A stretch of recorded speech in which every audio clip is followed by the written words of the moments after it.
Bonjour Alexandre. Bonjour Charles, bonjour Estelle. Alors on a beaucoup parlé et on continue de parler évidemment du Moyen-Orient, du conflit et de ses conséquences en France. Mais vous, Alexandre Devecchio, vous faites un pas de côté et vous évoquez une information qui a quand même été peu relayée dans les autres médias évidemment, mais bien plus sur CNews et Europe 1 et vous allez comprendre pourquoi. CNews a été mise en demeure par l'Arcom pour avoir, je cite, systématiquement soutenu la thèse du meurtre raciste anti-blanc après le drame de Crépol. Vous y voyez, Alexandre, une forme de censure déguisée. Oui Alexis, le régulateur audiovisuel reproche à la chaîne d'info son traitement univoque du drame de Crépol en 2023 où Thomas, 16 ans, avait été tué.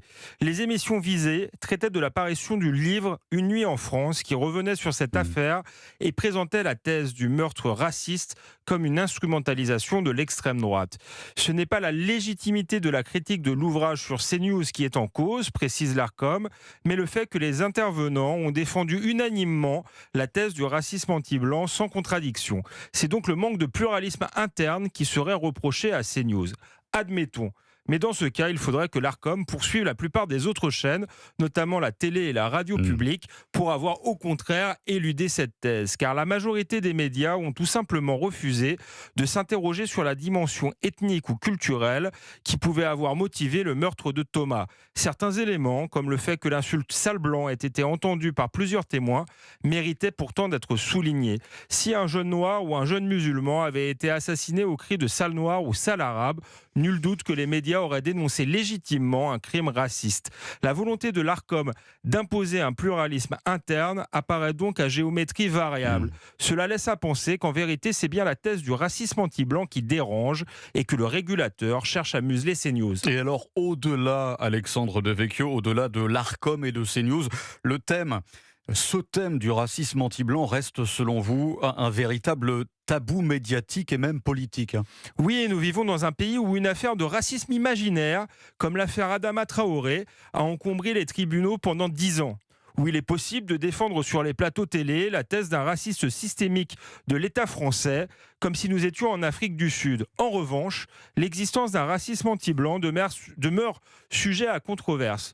Aux yeux de la plupart des sociologues, cette notion ne serait pas pertinente dans des sociétés où les Blancs sont en position de domination.